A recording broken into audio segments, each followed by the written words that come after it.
Okay, so we are live. Good morning. Oh no, it's afternoon. It's 12 already. Sorry about that. Good afternoon, everyone, and welcome to our live session this month of June. And we have a very interesting and exciting topic to discuss about. And I have amazing youths here with me. They'll be introducing themselves later on. My name is Bumi Bossade, as you all know, and this is Lifting Stripes Initiative. Today, we'll be talking about striving, surviving, and thriving in first year of college and university. I was just having a side talk with my amazing guests, and I said to them, they don't look like someone that just finished first year of university. They're all looking all tushed and all relaxed, and so I'm sure it was a walk in the park. We're going to get there. So before we get in and start our conversation, I'm just going to ask you guys to introduce yourself, and I'll start with Mayowa. Okay. So introduce yourself to us, Mayowa. Hi, my name's Myla. I'm 19. I go to Laurier and the Waterloo campus. My program is political science and law. Like I'm in a dual degree program, so right now I'm in political science, but my third, fourth, and fifth year are spent in the UK in law school, and then I come back for to finish off my political science, so dual degree program. Oh, wow, that's exciting. So you're going to be my learned colleague at the end of the day. Okay, welcome, welcome, welcome. So, hi, Toby, how are you? Okay, hi everyone. Oluwatobi Adelakon. 18, an incoming second year student at Queen's University, as you can see on my hoodie. And I'm studying mechatronics and robotics engineering. So I aspire to be an engineer when I graduate from school and hopefully help with like the leading innovations that we can work on and how we interact with technology. So thank you for having me. Thank you so much, Toby, for being here. So, when I have issues with I know who to go to now. Thank You God. do. hopefully. That's the Thank plan. God. And Tony, hello, welcome, welcome. Hi, my name is Tony. My full name is Ola Tony Adelakon, and I'm a second year BMOS finance student at Western University. So I'm taking an honors specialization in finance. First year was just a general business management and organizational studies where you just kind of feel out and see where you want to specialize. And I chose to specialize, do an honors specialization in finance for my second year. And yeah, I go to University of Western. Okay, so you guys are representing your school. And I like the fact that you guys are wearing your hoodies, right? Oh I yeah. didn't know we were supposed to wear them. The dress code, we right? gotta we No, gotta think No, why you didn't get the memo? I yeah, didn't get the go where's your memo grab where's your mine. either. I where's can your go word? grab mine.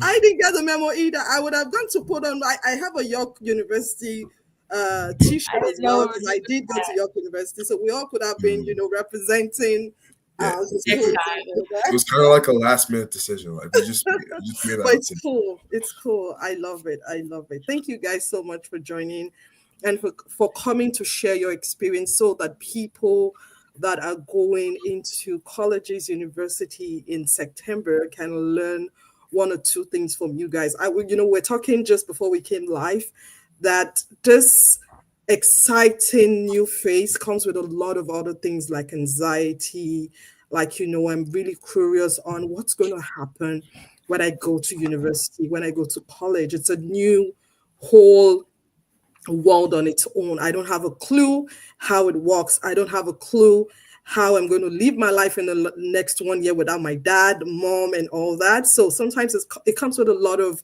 you're excited and at the same time you're scared. Did any of you feel that way when you were going to school? Let's start from there. And anyone can answer. Um, I guess I'll go first. I mean, I would say like it, Toby and I's experience of university is kind of different because like we weren't born here. We moved from Nigeria, obviously, and like back then we went to like boarding school for like a year and a half.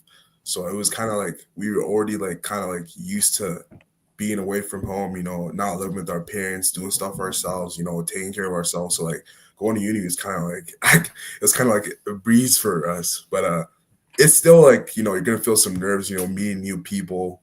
But I'll say for me, my experience at Western, because in my grade there were 50% of people from Oakville, so it was like already when I went there, I already knew like most of them, so it wasn't really like, oh, I got to meet new people. Like I did make new friends, but those most of them was just a lot of familiar faces. So it was different from the average university experience for sure. But I'll say yeah, it's really important not to let the nerves get to you. Just the thing I would say is that just try like practice from home. Like try like start like even if it's small things like just making your bed, cleaning up your dishes, sweeping the house, mopping the whole house, cleaning the whole house, doing chores, just slow things like that's gonna help you, learn to take care of yourself because when mom and dad are not around for sure. Thank you so Yeah, much, Tony. That's nice. Toby, you want to say something? yeah. Just to expand on what Tony said, obviously for some people, it's really their first time away from home, and then when you take on a new transition like that, that's going to be a lot of challenge or a big challenge for other people. Like I found there were people that went to Queens in first year. They were already going back home after spending like 2 weeks of school Right. because they didn't really feel like comfortable just from that big transition. So definitely there are a lot of ways to prep for going into first year. And like Tony said, just try and build that independency away from mom, away from your help, and that can really help you in the long run. And I know most people like it's gonna take baby steps, but don't worry, you're definitely gonna grow and you definitely find yourself thriving if you can get on those steps early. Thank you so much. Mayo, I know you did not go to boarding school. No. Okay. I know you University. did not go to so please share your experience with us. Um, I started like mentally preparing myself like in grade 12 because I knew I was going to university. But even after like senior year is done, you still have like 2 months before you actually move in. So you could either just like start like mentally preparing, like, oh, like I'm gonna be by myself for the first time in a while, and like what Tony and Toby already said, like start trying to do stuff by yourself because obviously when you get there, your parents are only gonna be there for the time to like put all your stuff in your dorm room, but once they leave, you're on your own. So if you start like doing like little things like cleaning up yourself and making sure you're able to take care of yourself while you're still at home with their help, it makes their like transition so much easier to when you get to university because you'll be a pro by the end of that. Okay. That's personally what I did. Yeah. Thank you. Thank you guys for sharing your experience in that regards. And one thing like that has been going through my mind, and I said I was going to put those questions to you guys is so was there any shocker like something that you've heard so much from your friends and your classmates and people that had gone before you, and you were just like 100% sure this was it, and you got to school and you found out that it was totally different? Did you experience anything that was kind of a shock to you in any way, in regards lectures, in regards friends, in regards your dorm, social life, anything? Was there anything that was really kind of, oh my God, I don't believe this is happening. I don't believe I'm seeing this. Did you encounter anything such? Okay, I'll go first again.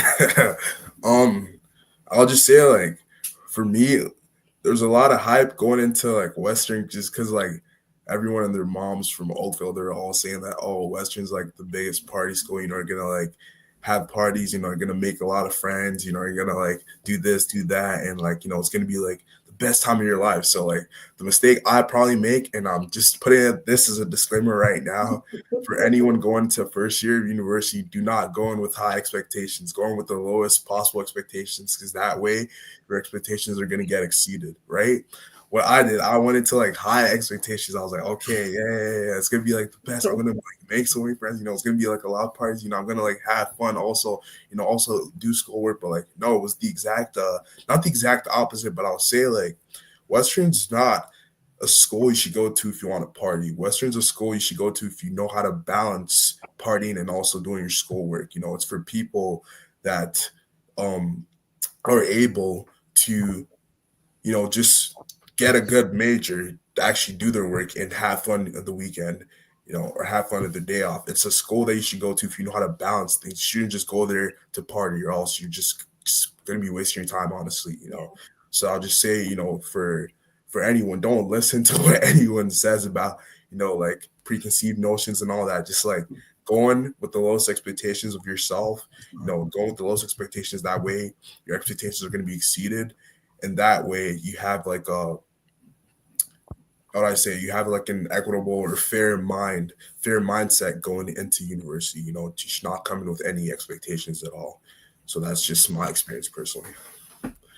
Thank you, Tony. Maya, do you have anything to add to that? I don't think anything was really much of a shocker. Maybe like professors aren't as intimidating as they look. I feel like that was like the only like shock for me, or they're not as helpful. Like, yeah, I feel like that was like the only shock for me. Like they are like at the end of the day, they are human. Like they are approachable. Just you have to. Oh, so they were approachable. Yeah, like if you go to like their office hours, like in my experience, like if when I went to office hours, I found that they were really easy to talk to. It's just you have to reach out first. Okay, perfect. I like that. I like the fact that you've mentioned that you have to reach out. Yeah, they're not going to first. be chasing you down. You have to reach out. Okay, perfect. It's good to know you have to reach out. So there's no feeling I am the introverted type and not wanting to go approach. You have to approach, Yeah, for sure. right? You have to. Okay. Yeah. And I like that Tony also mentioned balance, right? You're looking forward to having the time of your life. You're having, parties and all that, but also remember the reason why you are in university or college is also to get that degree, right? So that's also very important. Toby, you have anything to Not really, like at the moment, because like Marwa said, most of what I was prepping up to the university, I kind of already like had expectations of like knowing what I was getting myself into. But I'll say one thing that might come to a shock for other people, or I guess for me, was the amount of freedom you really have. Yeah. So, That was going to be my next question. So you just I'm kind sorry, of I stole helped that us from you. into that. Okay, so let me set the intro for that question then. When it comes to freedom, because some people, like you kind of think with a high school mentality, like you're just coming off high school. So you realize that, oh, I didn't do a test or I didn't get a homework done. But then when you get to uni, it's when you're given stuff or like deadlines, you're in charge of everything you do. And what that means, most people don't even realize that, okay, I have to meet this deadline or I have to get this homework done. If you don't get it done, no one's going to come chasing you. No one's going to say, okay, you didn't hand this in. And at the end of the day, when the consequences come, it's going to be all on you to bear because you were so used to thinking, okay, mom and dad are going to like, speak for me. Or like, I guess if this happens, then it's going to be mom and dad's like thing to like take care of. No, that's very wrong.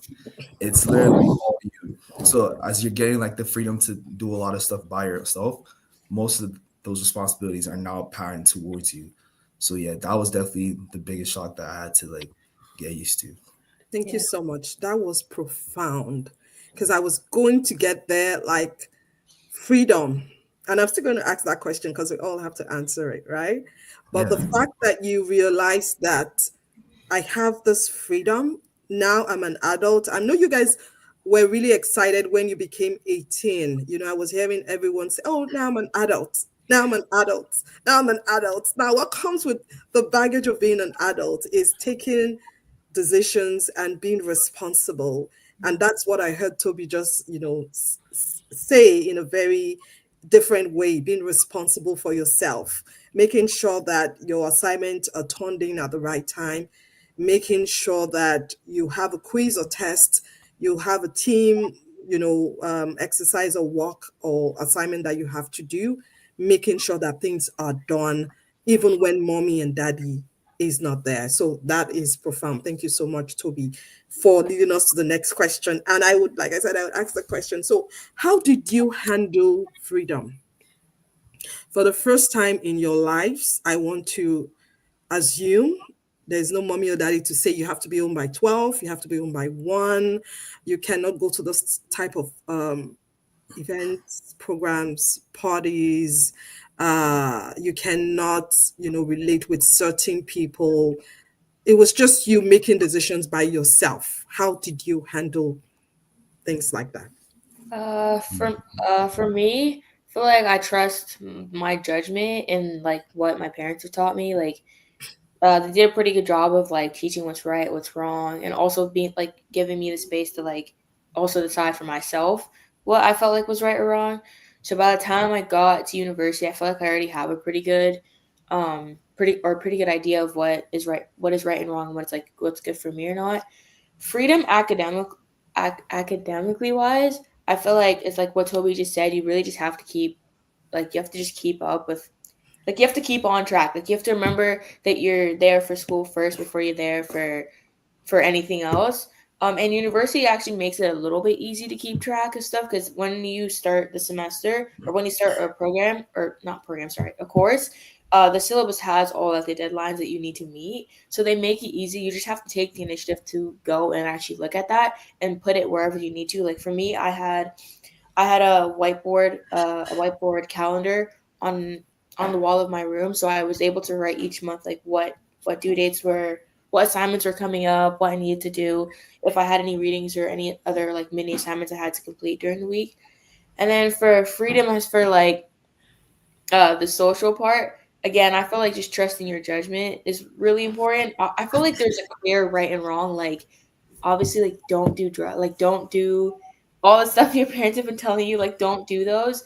But then it also comes like with trusting your judgment, you're able to like spot out the people you think will like be your friend that will help you like progress in life almost. Like you're able to spot like, oh, who's serious about their education but also likes to have fun, but like not too much fun, but also likes to have fun, versus the people you see like who don't you're they're never in lectures, they never do anything. Like it's you once you get to university, it's a lot easier to like to see like who's who, I guess, like who falls into what category. That's personally how I like did it.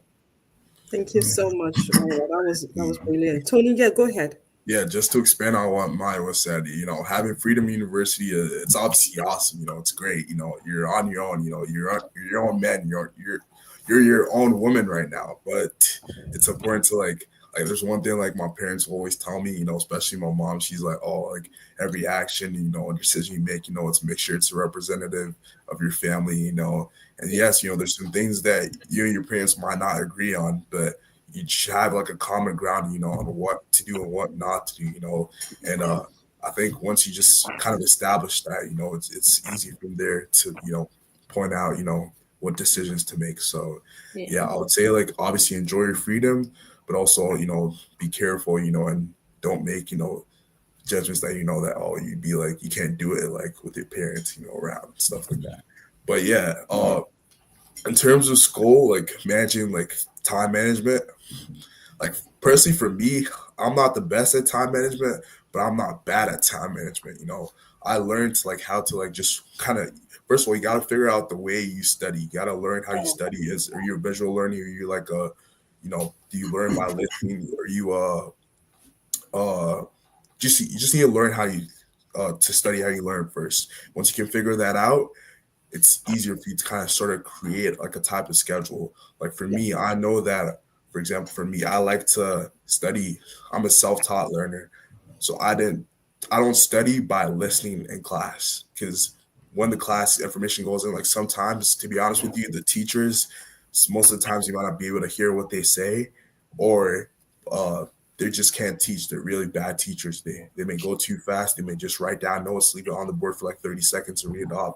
So thankfully for some classes, they would like post the notes online. And what I would do, I'll just like go over what we learned today, write it all down, try to explain to myself what I'm actually learning. And then after I do like some practice questions, and that was pretty much set. And then, yeah, I'm going to be honest. I didn't go to class, most of the time, not most of the time, but like sometimes, obviously you should go to class for like participation marks. Like I went to class when it was important, but like there were some days where I already knew what I was going to be learning. Sometimes I was even ahead of the class. So I knew that, okay, if I know I'm going to go to class, I'm just going to waste time listening to what my teacher's saying. It's not going to, I'm not going to register the information in my head.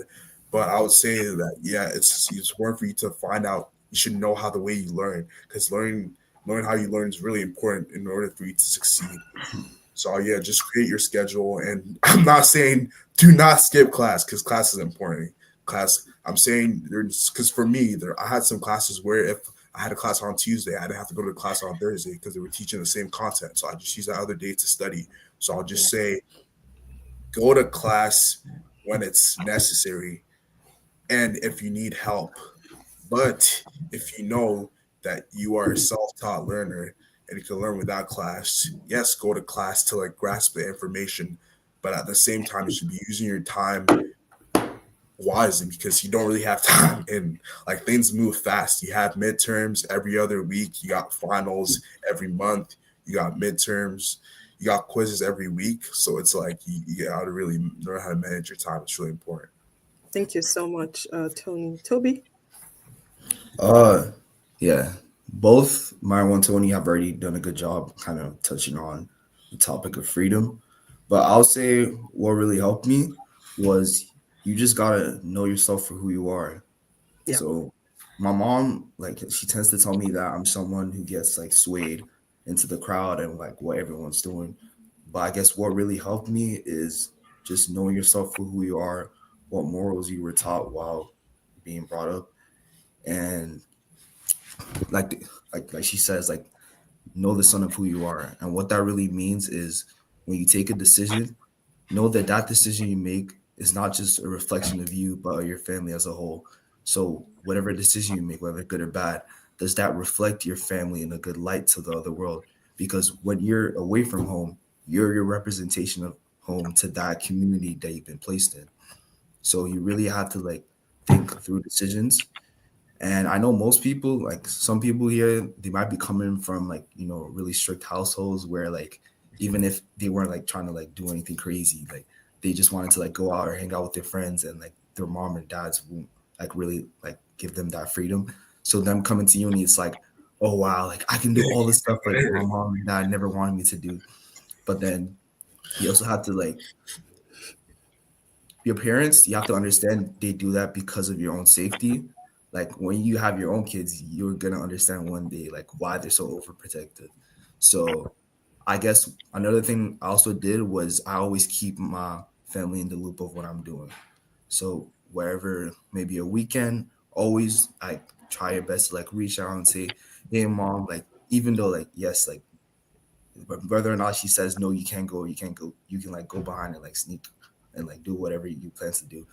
Like keep her in the loop and tell her that, okay mom, I plan to do this.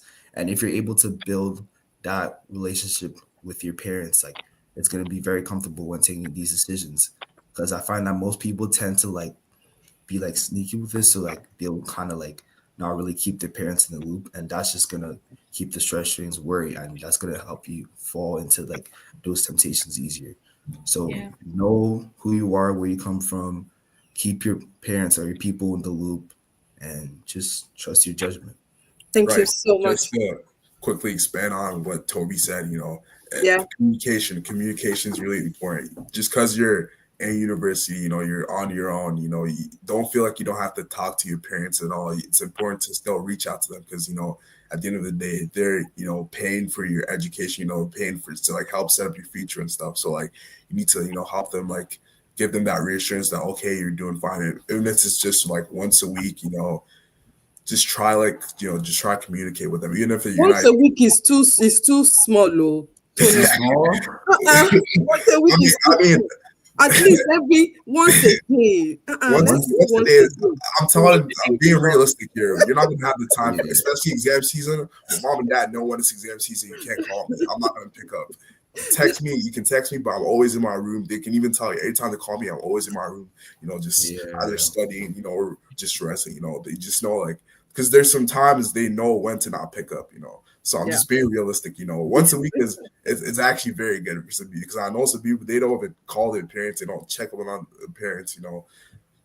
So it's really important to like communicate. Even if it's just a little text. Shoot your text. Oh, good morning, mom. Good morning, dad. How's your day? Blah, blah, blah. I'm doing at work. Just let them know that you're okay. Because at the end of the day, they're gonna worry about you. It's a Yeah. natural thing. It's your first year of university. So yeah, just Yeah. communication is really important.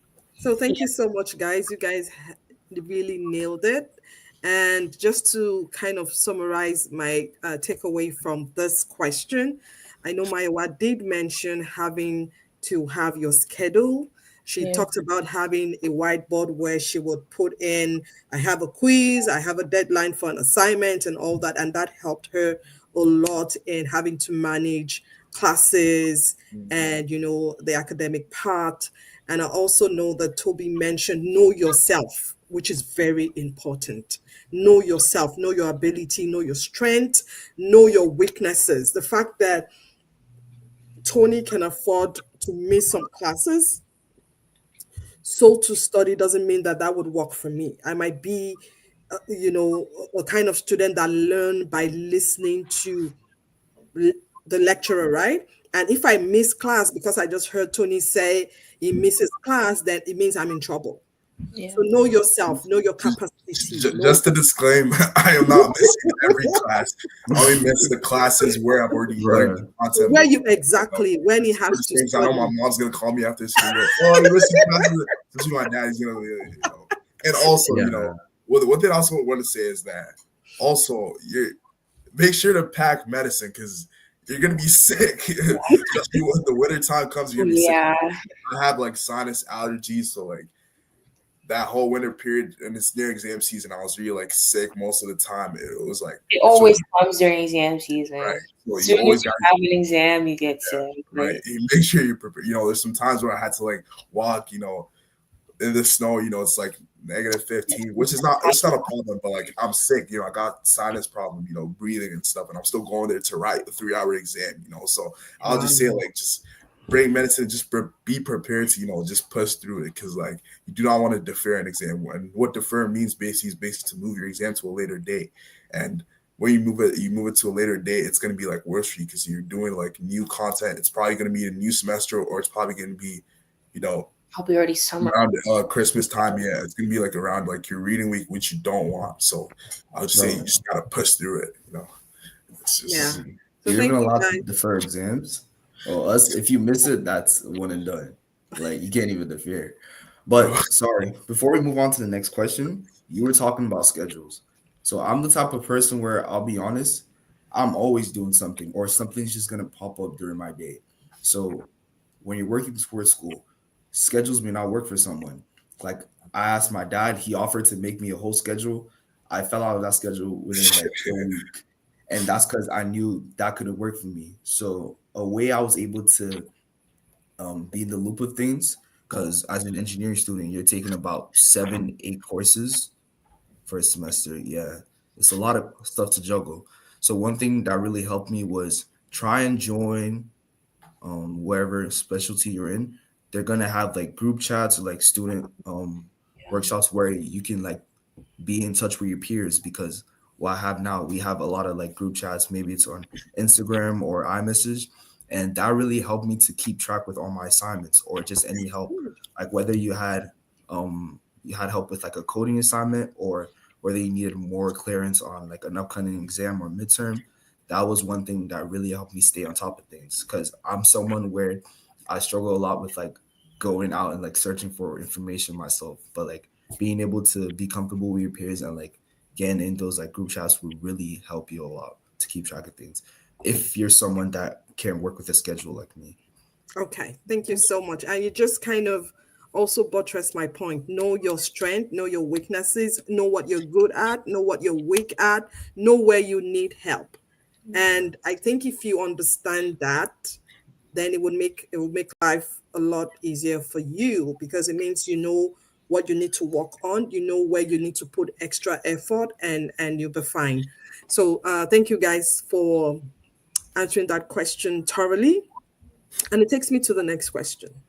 Did you guys at any time during that 1 year, did you ever feel overwhelmed at any time? And if you did, how did you handle it? For me, I can't remember if it was first semester, second semester, but I remember. Oh no, it was first semester. Final exam season. I had exams back to back to back to back. I had two exams on one day, and then I think I had one exam the night, and then I had two exams the next day, and then the last exam the next day after that. Obviously, it's back to back to back to back. There's no time to only study for one, and then as soon as that one's done, then you study for that. There's no time for that, obviously. So for me, when I was feeling overwhelmed, I know like how I like to study. I can't study like and cram in like a night or two. Like that doesn't work for me. I won't remember anything I learned. So going back to like what I said, how like universities like provide you with like the syllabus, or like that's where all of your information deadlines and all that will be.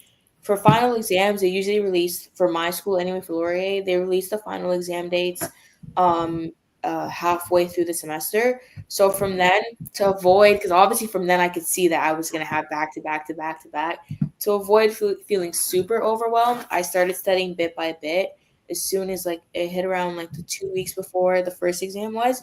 And I obviously like, because you're already almost done the semester, you kind of know what courses are harder, what's easier, what you kind of already have a grip on, versus kind of haven't been to a class in like couple weeks, kind of need to lock in on that one a bit. I would just start studying gradually, so that by the time it was like a week or so before the exam, instead of like just learning more things, I was more memorizing and learning, or not, yeah, like not learning new content, but like memorizing what I already know and getting a better understanding of it. So that's how I managed that. Because I remember feeling super overwhelmed about it. The day I had two exams, they were only an hour apart, and both classes were two essays each. Two essays each was a lot of writing that day. But if you prepare ahead of time, if you know you're someone who needs like a lot of time to study, if you know you're not a crammer, then studying ahead of time and just making sure you're organized will help so much, like so much.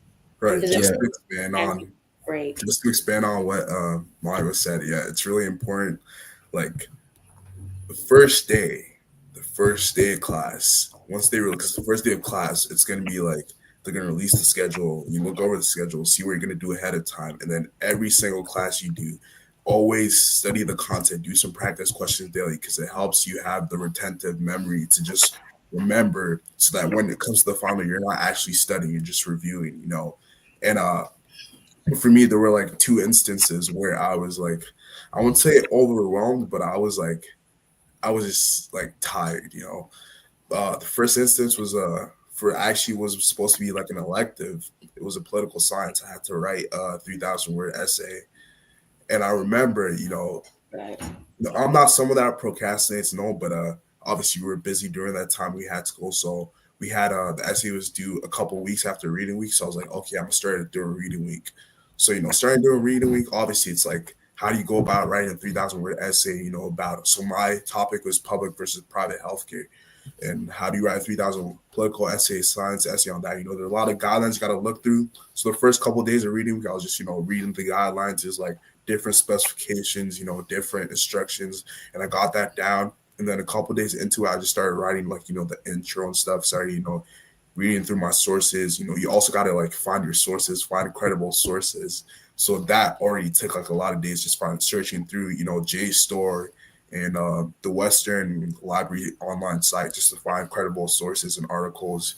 And then when it actually came to writing the essay, that was actually when I got back from reading week. It was like the first week of second semester, because second semester, this first week is just like an intro week. So I just used that opportunity to kind of like write my essay. And I can't lie, for me, the way I do it is, if I have like a big assignment or big project, I just like to get it out of the way. Like, I'm that person who just like powers through it, because like my mindset is that you're suffering now and then later you're gonna get yourself. So what I do is that even though I have a big project to do, I don't like it, most of the times, do not take my advice, because it only works for me. It might not work for you. It might work for you. It might not. What I do is I probably just stay up all night, just powering through, because I know I have stuff to do the next day. I just stay up all night, and I'm like, okay, this is my mindset. If I can just finish, if I can finish this, I can treat myself, to a nice weekend with my friends, have fun.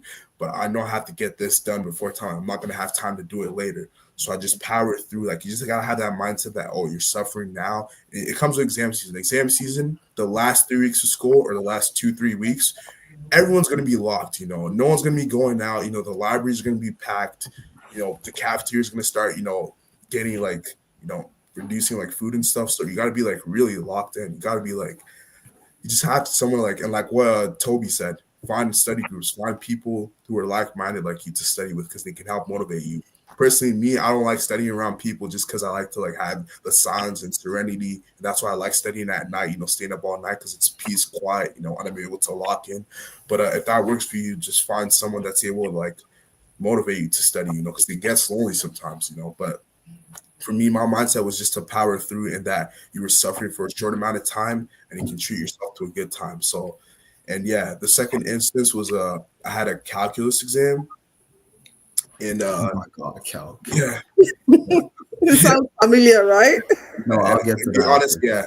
So the midterm, I was sick. Midterm was sick. I didn't really do well on it. Like I was passing, but I needed a requirement to get over a certain mark in order to pursue the honor specialization. So the way it works is that you have 2 degrees. You have specialization. You have honor specialization. Specialization is just okay. You're in a regular degree. You're specializing into that degree. With honors, you're specializing into that degree while still maintaining, decently high grades, which is, like Nigerian parents like say, oh, just go the extra mile. It's going to look good on your resume and stuff. So I'm like, okay, yeah, I'm going to go for this honor specialization instead of specialization, So, for that, I need to maintain a certain mark, and I need to get a certain mark on the final. So I was very stressed. I was like, oh, what if I don't get it? Would I fall out, just drop the specialization? I was, talking with my friends. They're like, oh, yo. Some were like, oh, yo, you can do it. Some were like, well, you're not going to be able to do it. We'll see you in summer school, blah, blah, blah. Some were like, oh, why are you trying to force yourself to do honors? At the end of the day, it's just one more elective, one more essay course. I'm like, man, I'm just going to do, what my heart tells me. I know I'm like, honors is going to look good for me. So I just pushed through it. I can't lie. I did not sleep for 2 days. Wow. 2 days. I was just like, studying, doing practice exams, review my notes, and it paid off. I ended up getting above, that average, and I was able to, stay in honors. It all worked out. So if you put in the work, what my mom would tell me is that if you put in the work and you tried your hardest, no matter the result, you should be proud of yourself, because you did the hardest, and the hardest is what you can do. Yeah. So it's not like, oh, you didn't study before and now you're cramming a few days and you fail and you're like, oh, but I tried my hardest. No, it's like you've been consistent, and at the end it's just a little bit more pressure, a little bit more steam. You put in a little bit more work, and yes, you tried your hardest. So one thing I don't like regrets. I don't like to just come out of an exam feeling like, oh, I could have done better. So I'd rather just make myself suffer the most right now and know after reading the exam that, I did the best I could, because most times it ends up working out, for me. I ended up, doing well. And that's an amazing mentality. Right. Put your all into it. I remember when I was in school as well. It was kind of an adult education kind of thing, because I had the kids, I had job, I have everything to juggle with school. Right. But I would always read before class. So when I'm going into the class, whatever is being taught on that day, I already have an idea what the lecturer is going to talk about. Mm-hmm. So it helped me because I already read before class, and it made it really easier for me to juggle, my quizzes, the tests, the assignments as it came. Toby, do you have anything to add? We have a question here, but I would like Toby to also contribute if he wants to. Yeah. That first exam season, that was probably an all-time low depression state. Because no, I'll be so honest with you.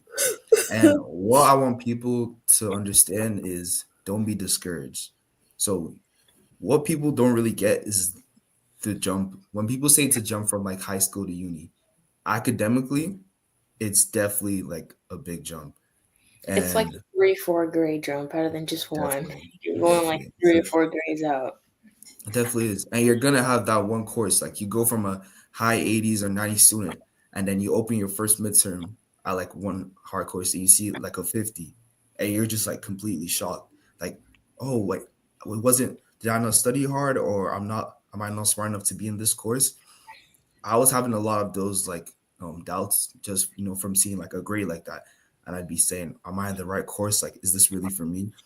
And then you get to like talk over with people you truly trust, and they really tell you that yes, you have to understand that like as long as you're building and like learning from this, like there's always room to like do better, and don't ever feel discouraged.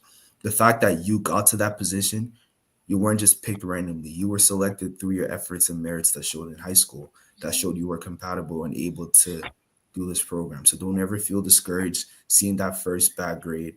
And as long as you're building from there and like learning, then that's really what that matters. And then just to add on what Toby says, this is gonna be. You said this is a real talk. It's a real conversation. I'll be honest. As a Nigerian, you know, uh, I think I know what you want to say.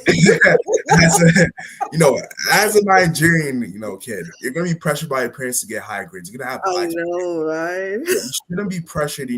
Just one thing you shouldn't do. You shouldn't hide your grades from them. You should be open and honest with them. Tell them don't be afraid of failing. Because I know some people. Like I have a friend. His name's Lopez.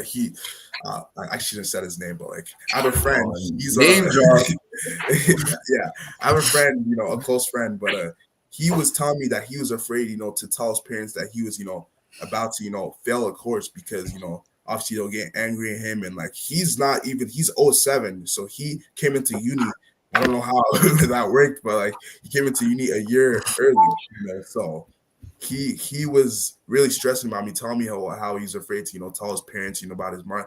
And I was just telling him, I used to be that same way, in high school, I'd be scared to tell my parents I got a bad mark because, as a Nigerian kid, always want to have like high expectations, and if you tell your parents, they'll start, get angry at you. But it's like, you just have to just build that trust and be open and honest with them. And, they also understand that, as long as you're doing your best, if you don't do good, it's a different case. Like, I'm not saying don't put in the work, fail, and now tell your parents you're failing. That's your fault. It's a different case if you tried your hardest, so then you can work ways through like, okay, like get a tutor, like, you do office hours, and even your university, they offer, tutoring services, free tutoring services. So reach out to those, My take is just be open and honest with your parents about your grades, because at the end of the day, they're the ones paying for your university, and they're setting up for your future, and they want to know that you're doing well, so it's just important to be really open and honest with them, and you shouldn't feel bad if you fail, as long as you put in the effort. There's always room for improvement, and they will never get like, yes, they'll be angry at you, but they cannot, stay angry because they understand where you're coming from. And I know every Nigerian parents, they always say like, oh, they got 90s, they got A stars, A pluses in high school, and like top of my class. It's not true. It's not true. They're just saying things are making me a little bit shy. They're just parents, so I saying that to motivate you. I'm not saying do not settle for mid marks here, getting okay marks. Yes, always have room for improvement, but just don't be afraid to fail just because, you don't want to embarrass your parents. You don't want to, you feel like you let them down, just never be, afraid of failure, because it's gonna happen. It's inevitable. You're gonna fail in life sometimes. It's just, how you respond to that.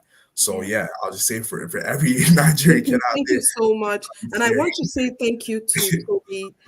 Thank you so much for being vulnerable with us. It's not everybody that can do that.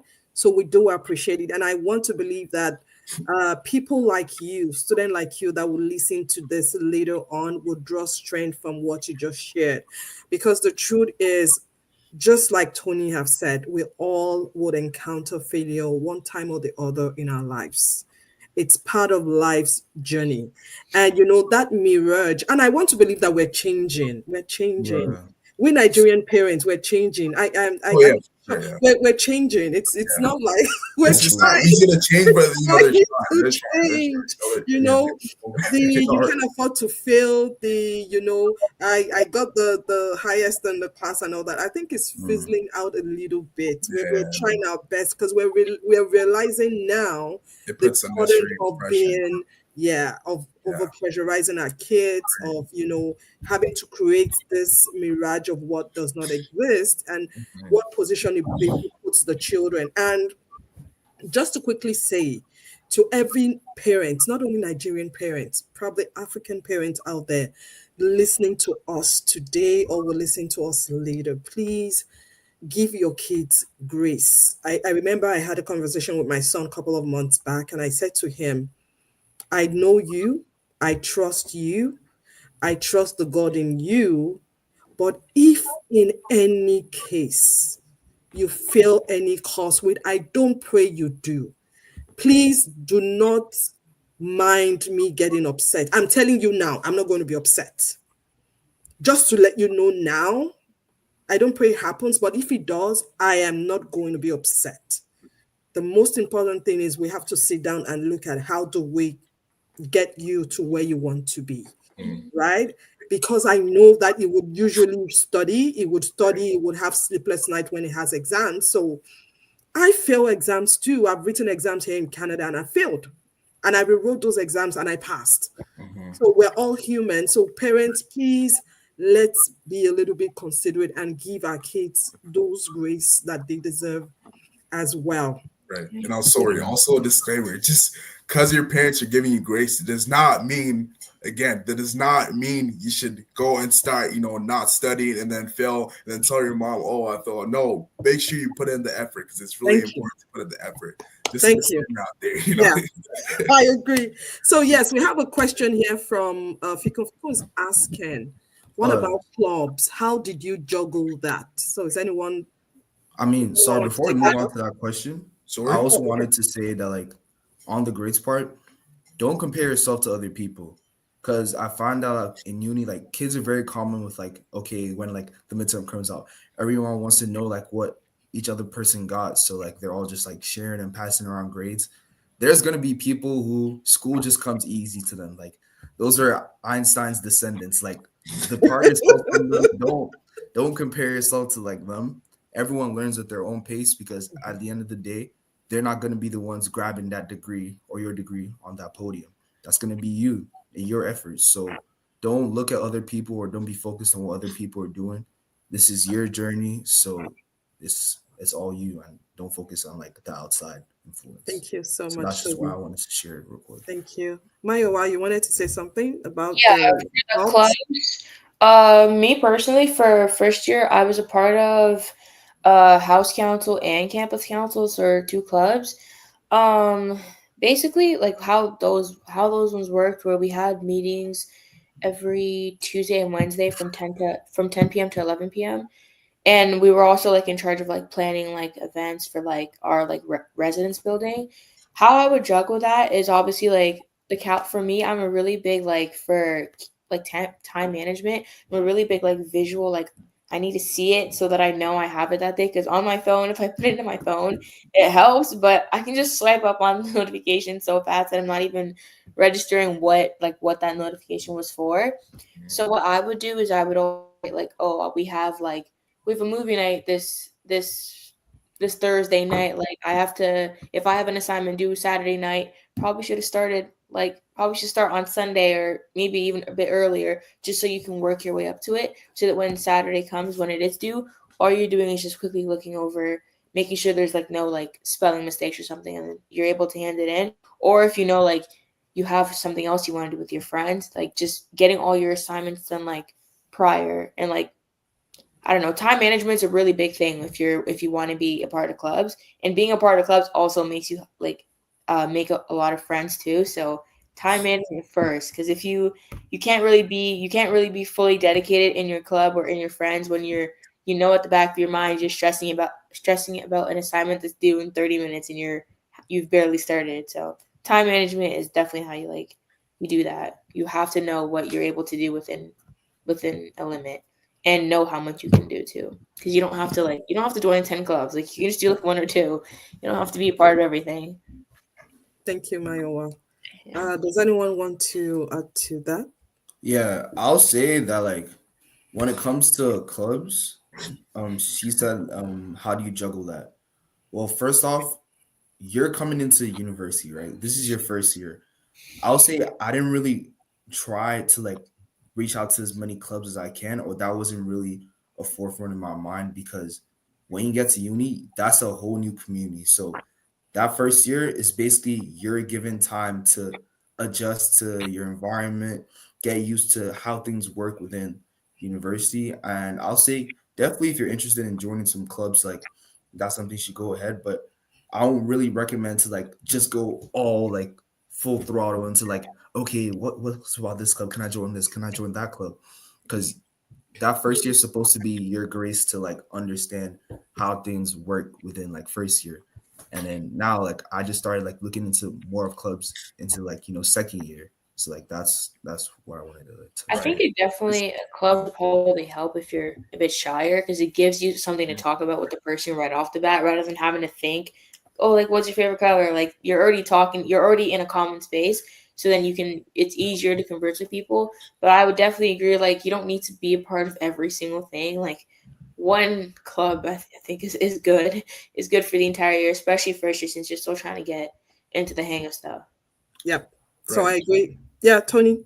Yeah. So just to expand on what my one Toby said, like for me, I'll say so. I have a roommate. We're best friends. We went to the same high school together. We're roommates. We're gonna be living together second year. We both, made the mistake of, and just to notice for some clubs, you're gonna have to pay for them. It's not gonna be a lot, but you're gonna have to pay. And so then we joined like three clubs without actually, going to like, the clubs for ourselves. And when we actually went there, we actually noticed it was only like they were mostly just second, third year students, and they were already like familiar with each other. And we're like, oh, well, we just pay for this, and like we don't feel like Okay. immersed in here because like we don't have any like first years to relate to. It's mostly just people who already know each other. So don't be precious to just go into clubs and make them. Yes, clubs are good on your resume, good for your internship, but it's like it's not something you have to really worry about. Worry about your grades first, and then clubs will. First of all, the first week of school, just use that to just get used to your routine. Know around your way around campus, make friends, and then after that, once you settle in, you can now start worrying about clubs and stuff. But just that first week, first 2 weeks of school, use that to like immerse yourself, get used to the school environment, and then you worry about clubs later because it's not something you really have to worry about. Second year. And also, if you're going to join a club, make sure it's a club that's related to like your major, because for that, if you're trying to find an internship in the summer, those will actually be good extracurriculars to learn. Don't just join clubs that are not useful to your, like, yes, it's good to join clubs that you enjoy, but you got to think long term that, hey, this is an extracurricular, it's going to show, oh, I'm part of this community, this is going to be good for my resume. This is going to be good if I want to apply to an internship. So make sure you join clubs that, related to like the field, you're going to study, the course you're going to study, the program you're going to, degree you're going to have, because it's going to really help and you try to, find an internship. So thank you so much, guys. You guys did well. You did amazing with that question. Just to kind of buttress what you all have said and we all have agreed on, don't do too much when you first get into school. Try and take a step back, get acquainted to your environment, to your learning pattern, your learning style, to what's going on before you begin to do too many things at the same time. So, thank you so much, guys. I have one more question. But before I ask that question, I have a couple of questions here. There's someone here, Oluwa Tofarati, is rooting for Tony and Toby so much. So that's her uncle. Uncle. So much, so much. Big ups Uncle T. And Uncle T. he has asked, can you hide your grades now from your parents? Is that possible that your parents don't have Oh, access to your grades? definitely. Yeah, it's possible. Okay. Like, And do after- any of you do it? no, I don't need to. I have I pretty mean, good. I haven't needed to, but it's definitely possible. bro, I'm pretty sure. Possible. yeah. Yeah, My dad literally has like what we use, Queens, we have something called an OnQ. So my dad literally has the password to like go in and like go out to like check like how I'm doing with school, because that gives you like the anything financial or like grades or just your schedule. So they put all your info there. Mhm. And bro, I've really like shared that password because you shouldn't be embarrassed to like tell your parents about stuff like this. Like they're the ones who know you the best. They literally brought you into this world. So I feel like whatever it is, there shouldn't be nothing like too crazy that you hide from your parents. So Thank you. Thank you. That's so Yeah, first profound. thing stand Thank you. I hope my son is listening to you, Toby, up. because I've requested for the password as well. So Is he a first year student or second year? It's going into first year. It's going into Okay. first year. So, I think he asked a question too. Yeah, Is that see, yes. Daniel? So the question is, what are some good wait, essentials to pack and take with you to school? Yeah. okay, wait, there's a lot. Okay. There is It a lot. depends on what type of style you're living in, but I feel So like you guys get your pen and paper and start Right. writing. Yeah. Oh my everyone, God. fan. You're going to need a fan. You're gonna need well for Lori anyways, I'm not sure about like any other school, but the beds are not comfortable. You're gonna need a mattress topper or like a mattress pad. Whatever's just something that puts cushion onto the bed. If you're like you're gonna need a lot of like organization stuff because dorm rooms aren't that big, especially if you're sharing with somebody else. You're gonna find that if you're just placing stuff everywhere, it's gonna look super cluttered all the time. I if you're living in a communal like bathroom type of situation, you're gonna need a shower caddy, uh, medicine and vitamins. You're gonna need that. Like you're probably gonna get sick by the second week, to be honest, because Sure. when like the frost flu or when everybody starts to mingle too much, sickness starts to Yeah. spread. So you're Yeah. definitely gonna need That that. frost flu is real. Very real. You're gonna need that for Experience, you know, sure. having fun. Too much fun. Then the next thing you know, you're sniffling already. Um, yeah, fan, mattress topper, shower caddy, medicine, uh, and what do you call those? An outlet? Those extension cords. Oh yeah, the You're gonna need extension. them. You're gonna like you're 100% gonna need that. There's Yeah. not gonna be enough. There's probably only gonna be one for like each one or two for like you and your roommate to use. So you're definitely gonna need that as well. And I don't know if I'm forgetting anything. So do you go with I'll just beverages? Do you go with yeah, things just like to Bro, Um, yeah, that's a Tony. Tony's okay, yeah, about to give you all that. just to expand. Sorry, can you repeat the question again? like So- what you just what are some goods? Oh, Like okay, food okay, items. okay, right. Okay, so it kind of depends. So at Western, there are two types of residents. There's you got your traditional style, you know, like Milo said, where you have communal bathrooms, you share a room, Yeah. and you got a suite style. So I lived in a suite style, which basically means is that you have your own room and you share a washroom with either one or two people, and then you all have like a common area where you like, you know, you got a living room where you like you can cook food, you can relax. So for me, the essentials I brought, you know, obviously Mario said, you know, you need a mattress topper because the beds are not comfortable. You know, you need a fan because it's gonna be really hot. You know, some of our residents it had the air conditioning, but the air conditioning didn't work. You know, it had it. And they said they had it, but it didn't work. You know, so it's gonna be there's some there. nights, you know, where it's gonna be hot and you're gonna need that. You know, and definitely you're gonna need, you know, cleaning utensils. You know, you're gonna need shower shoes. You know, showers get slides or, you know, slippers. You know, for the shower because it's gonna be really dirty. You don't want to put your feet in there. You know, you're obviously gonna need like a lot of tissue. You know, cleaning supplies too to clean. You don't want to be that dirty person. You got to clean. You know, your washroom. You're gonna clean your room. You need like a broom. You gotta need like a mop. You know, you're gonna need for sweet side. You're also gonna need pots and pans and plates because, you know, it's not every time you're gonna like the residence food. You know, just a disclaimer right now: the residence food it's gonna be all right. You know, obviously grateful that we have food, you know, to eat and everything, but there's some days where you just don't want to eat it because it's like the same thing reoccurring, and you know, the For going to restrictions. Laurier, that's gonna happen a lot. Right, it has to be equitable for everyone. So there's going to be some, you know, flavor restrictions. You know, some people are going to be allergic to this, some people are going to be allergic to that. So you can't really, you know, make sure you bring pots and pans because you're going to be cooking. You know, that's why you need to learn how to cook this summer. You know, I know a lot of people, a lot of students are watching right now. I know you can't cook. You be ordering Uber Eats, you know, every single time. You got to learn how to cook. Cooking is really important, you know. And yeah, I would say also bring a laundry basket, you know, for your clothes and stuff, because you're gonna have to, at least for me at Western, you know, we had to pay for laundry, you know, you pay for laundry. And yeah, and also that's also one thing I want to mention is that don't make the mistake I made of not getting a job Because I know for every grade 12 student right now, you're like, oh, you just graduated. Let me just take the whole summer off and just have fun with my friends. I just graduated. No, like you can have fun, but make sure you rack up enough money for the summer, to be able to go into first year now. Because I had to, be asking my parents for money. I don't really like doing that.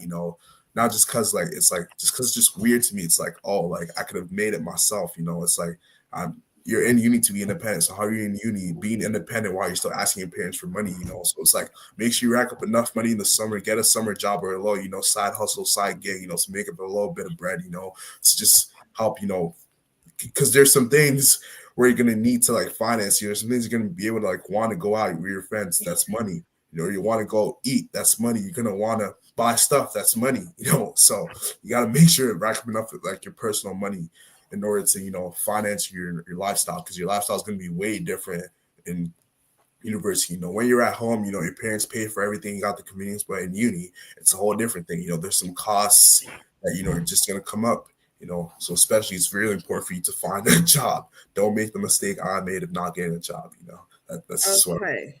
So thank you so much. Toby, do you have anything to say? Oh, I'll just say they basically touch on like a lot of essentials. I'll say get to know how your school's meal plan works, right? Because Okay. like for every school it's different. Like for me, I never had an issue when it came to food because Queens, how like the food plan works, we get to have weekly meal swipes. So breakfast, lunch, dinner. And then if you're not really feeling the food in the cafeteria, you have your TAM options. And if you don't even like those options, they have in-store like places like Tim's or just Booster Juice or something quick to grab on the go. So yeah, definitely get to know your school's meal plan. And if you're still missing like food from home, definitely like ask your parents if they can help Ask you like mommy to pack. make some jollof rice. Yeah, because right. I can touch on Tony. Tony can give more backstory Yeah, to this, but yeah. I'll just that last month for him was yeah. Just to touch on what Toby said, it's like the way Western works is that on your meal plan, you have what's called your res dollars and flex dollars. So they're gonna give you what's called a student card, and you're gonna pay a load of money on that card. So you pay about $7,000, for your meal plan. But the thing is that you only get half of that. You only get $3,000 for actual food, because the other goes to taxes and to paying for the cooks and stuff, which is but for your residence dollars, so you're gonna get $2,500 or $2,500 on your residence dollars, and you get $500 on your flex dollars. So residence dollars, that's like cafeteria food, food on campus, stuff like that. Flex dollars, those are like restaurants on campus or restaurants around close to campus where you can buy fast food and stuff. So the residence dollars are actually half off. Yes, it's half off deal is good, but I'm be honest, a lot of people, I know people that ran out after first semester. I know people that ran out close to the end of second semester. It kind of depends how you eat, how many times a day you eat. So just make sure you also have a little bit of food, back, like you ask your parents to bring, if it's just a little bit of stuff like, some oatmeal, cereal, whatever, traditional, like whatever food you want, just as you don't rely alone on your meal plan, because it's not going to be enough. I know that for me, the last month of school, my meal plan literally like ran out and it was really bad. I was literally eating only like once a day, and I had finals too. It was really bad. There's some days where I wouldn't even like eat it all, just like drink water, go to sleep. I'm like, damn. Like there's some days I eat at my own, because honestly I don't really like spending my own money on food. I like to like spend it on stuff that's gonna last long term. Like clothes or like electronics or something like that. I just don't really like spending money on food like that. So definitely don't put all your eggs in one basket and just rely on your meal plan and think, oh, your meal plan alone is going to be enough food for you. Because it's definitely not. Do you guys have fridge? Do you have fridges in your Oh rooms? yeah. Okay, so Yeah.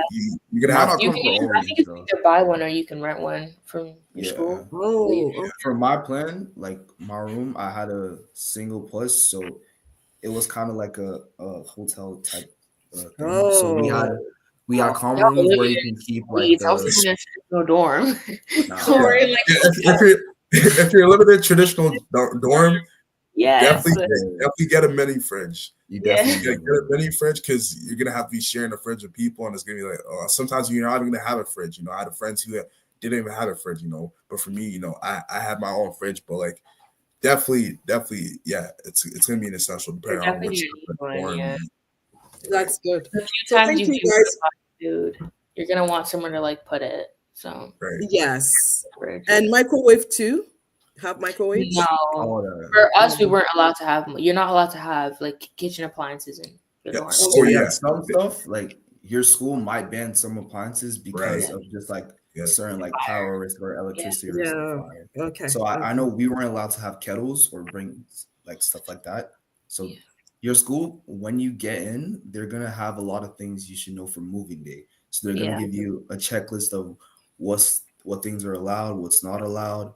So that way you can just look through that list with your Right. parents and know, okay, this is what I need, and this is what they're not gonna like allow. Right. obviously. And just what touch on what Toby said, they're gonna actually give you this list beforehand, probably around like in August, a month before Okay. you move in, so you can buy, and see what you had. But I'll say it for me, I lived in a suite style, so there was already like a microwave inside of there, and also like we had like a gas stove, but it didn't really work that well. So I'll just say like just disclaimer, some of your appliances are not gonna be working that well, so you're gonna have to, figure it out Okay. some way. You're gonna have to, Okay. yeah. Please don't procrastinate on this. This is so important. Like we did our school shopping probably a month after we accepted our application. So like Yeah. that was 2 months before Yeah, we school. literally went around with our Get dad. on that. We just Get on that as quick as possible. the whole day. Yeah. Thank you. That's great tips. Do your school shopping as early as possible. Thank you so much, guys. You guys you've been amazing. You've virtually shared so much that a lot of people kind of have those questions going around their head and they're trying to figure out what do I do? How do I get this information? And these are things that you virtually shared by sharing your own experiences. So thank you so much. Like I said, someone Tofumi asked if what is one important thing you wish you knew to prepare better for the transition from high school to uni. I think that was the first question we asked about if there was any, shock or anything that you wish you knew, that you didn't know. So I think we answered that question earlier. And Okay, everybody so had, yeah, can we change that question then? Instead of like what's one important thing you knew? How about now that you've been to uni, what's one thing you wish you knew beforehand? So like what's one thing you could have done differently, if that makes sense? yes, Oh. yes. Okay, I'll go first. Just again, go into uni with an open mind. At the end of the day, you chose that school. It's your own decision. Don't go off of other people's opinions or perceptions, because they're gonna say some things that's gonna like kind of rally your head a bit. You're gonna be like, "Oh, did I make the right choice? Am I in the right school?" Just go in there with an open mind. Go in there with just an open mind. Just like what's the word for it? A non-biased mind. It's going there with a fair mind, and trust me, you're gonna have the experience of your life. You're gonna have fun. But if you go there, with high expectations, you're gonna have low expectations. If you go there with no expectations, your expectations are gonna be exceeded. So just go in there with an open mind. Don't listen to it's good to take into account into some stuff that people say, but just really it's your experience. Just don't let other people's opinions or let other people's information kind of like sway you. Just basically it. Thank you so much, Tony. Yeah, go ahead, my For wife. that, I would say I wish I knew that like not everybody who looks like their friends are friends. And what I mean by that is like for in my experience during like orientation week, like the first week that you're there before school starts, everyone's all in like huddles and it looks like they all know each other and have all been friends for like 10 years or so. And like it makes it super intimidating to go up and be like, oh, like what's your name? Like and try to make friends. I wish I knew that like most of them don't know each other. If it was a group of 10, probably only 2 of them actually know each other and the rest are just all huddled up there. Like they're all just there just to kind of make it look like they all know each other so that it's not like you're not off by yourself. You can literally just go in. It's easier to have like a buddy with you, but even at that, you can just go up by yourself and just say whatever and like make conversation. Because I know I was really scared because I'm like, how do they all already know each other? We just got here. Like we got here 2 hours ago. How do you all already know each other? But they literally all don't know each other. Like I remember there were a couple faces where I saw orientation week, like all like friends. I saw them a couple months later, like got to talking. I'm like, how long have you guys know each other? Oh, we met. We just met like a couple months ago. Oh, I could have gone up to them too and also like made friends with them a couple months ago rather than now, all because like I was too scared to approach when I already thought they were all friends, even though they weren't. So I would say like don't be fooled. They're most likely not all friends. Maybe like two of them. They're most likely roommates. Yeah, and they're most likely roommates too. They just got put with each other too. So I would say don't be like scared. Yeah. Thank you. Toby? Yeah, totally. I'll say one thing that I wish I did differently was to prioritize stuff more on importance. Because I'm someone that always thinks that I can do everything. Like you can give me 9, 10 different tasks, I'm gonna do them all or find a way to get them all done. But when you kind of think of it in that way, you don't prioritize what's more important than others. So that can lead you to like fall back and stuff and like be behind on a lot of things. So I wish I prioritized things more by importance. And if there's something that's gonna help you hinder one of the activity, look at which one's more important. And at the end of the day, you're gonna have to sacrifice. Like for example, there were days where my friends would literally ask me to come out for like stuff, not even for a party, or maybe it's like an organization like they were doing, but because I knew I had a midterm before, when I started prioritizing more stuff that were more important, you have to make sacrifices. So you have to learn to make those hard sacrifices and set those boundaries for yourself early on and be like, okay, sorry, but this is more important and I can't prioritize this. And I know this is important to you too, but for me, like this is just what I have to get done. So set those boundaries, make those important priorities. And yeah. Also another thing is, yeah, it's first year, right? So you're gonna get mingled with a lot of people your age. But what I found really helpful is I make more friends with people that are upper year.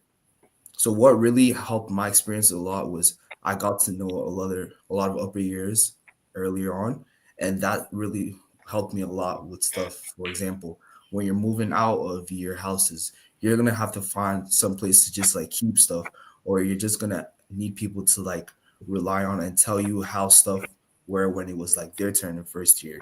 So definitely, even if you're not really an extroverted person, try your best to talk to the upper years. Like I know they seem scary and all, but like these are people that were literally there or in your shoes not a few years ago. So try hardest to make friends with upper years, and that's gonna really elevate your experience to you. Yeah, and Yeah. just to touch on what Toby said about you, your living situation. For first year is gonna go really quick. You're thinking, oh, you have all the time, that's what we thought. And look at us now, we're already on a second year. Yes. So it's really important that for first year, one thing I'm gonna add is that make sure you make like a good friend group where you guys can be compatible and like live with each other. Because for second year, your residence is not guaranteed. You're gonna have to find a whole crib. You're gonna have to find a house to live in next year. And to be honest with you, most of the good houses they're already gone by like December, January. So make sure like September, October, it's just really you don't want to be paying a lot for a house. So if you want to get the good deals, they all go by. So like even if you have like what Toby said, if you have like upper year friends that are like moving out, maybe third year, fourth year students, ask them out of their houses, like what's their price, what's their rent, how much they pay utilities, what's their lease, blah blah blah. Just make sure you just find that good friend group and start looking for houses. Like starting from like October to like all the way like try close your deal before like January, because all the good houses they like go by really quick. Because second year you're not guaranteed residence. It's only prioritized for like first years. Thank you so much, guys. You guys have been amazing. When we started, we said we were going to spend about 30 minutes, and we're over an hour to show you how interesting the conversation has been so far. So thank you so much, guys. I have one more question, and then we would wrap up. And that one question, I also would want us to kind of intertwine with your last word. What is your advice for guys going into school in September, college, university in September? If someone approaches you right now, what advice would you give to them? That's the wrap up. And I also want you to touch on how did you make friends? I know Tony already had, his party in his room and a lot of people from Oakville. But aside from those that you knew from home, how did you make new friends, and what would be your advice for people going into school in September? I'll start with Maya, then we'll go with Toby and Tony. Okay. For she said the question was like something about like something should be done to counsel freshmen on the challenges of Oh independence. yeah, I see that. I would address that before we leave. Okay, so should I just like say like advice or Yes. okay? Uh, I would say like what literally Tony's been talking on the entire time. Like you have to go in with an open mind and don't set your expectations too high.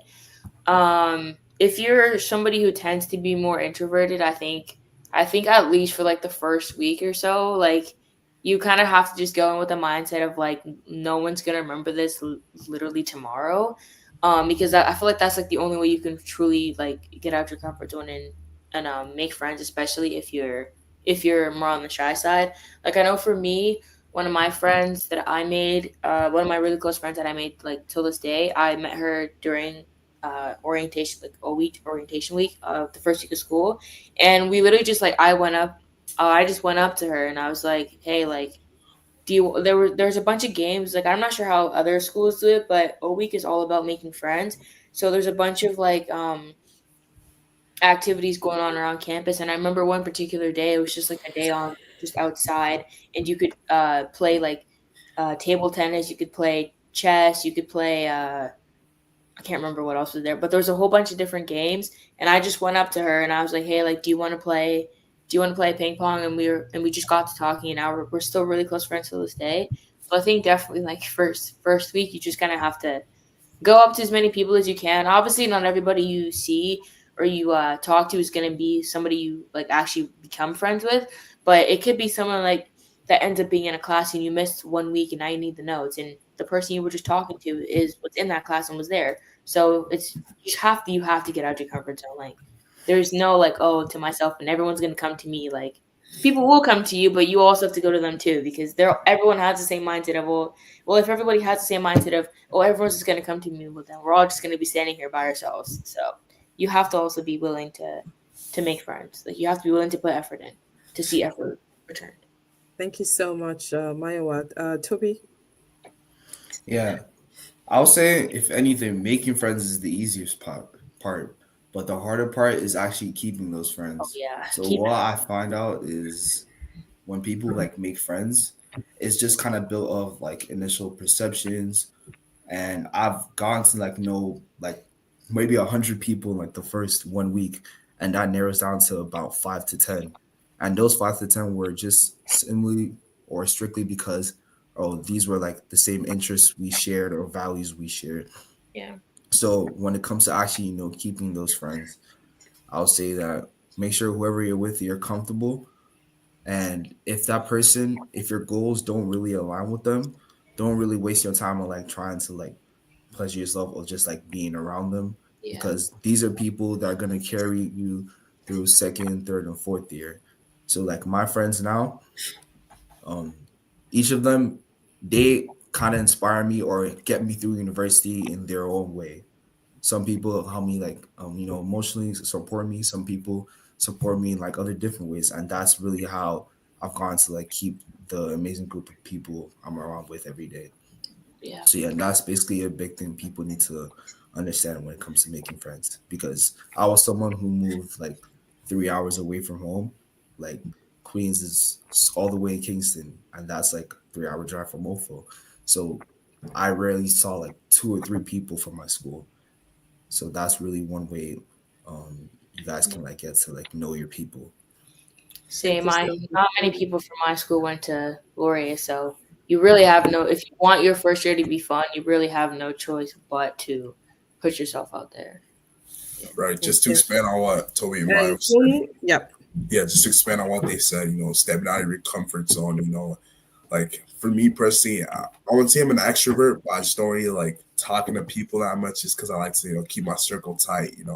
But at the same time, you're in university for 4 years. You just got to realize, like, after 4 years, it's gonna be really hard for you to make friends because once you go into like the real world, it's like you can't just walk to somebody and be like, oh hey, what's your name? Blah, blah, blah. Yes, you can make friends, after like university, but like I think people like just forget the opportunity and the advantage of, like, you're literally just living in a residence with other people who are the same age as you.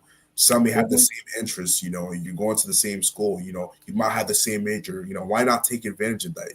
Use these 4 years really wisely and just try and build these connections as possible, because when you get to the real world, it's going to be way harder. Yeah. So I had to step out of my comfort zone a little bit. I had to talk to people, and yeah, I made friends. But like, not everyone's going to be your close friend. There's some friends you keep as mutuals. There's some friends that, okay, like, these are like your close friends. You can hang out together, but just have that connection, develop that relationship, because you don't know, where you're going to need it. Like my mom says, you it's important for you not to, overlook anyone, or just like, have a perception of someone, until you actually meet them, because you never know when you might need their help in the future.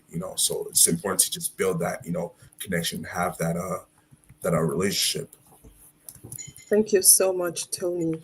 Right. And just while you guys were talking, I just remembered one question. I know I'd said we're rounding up, but I think this question is also very important.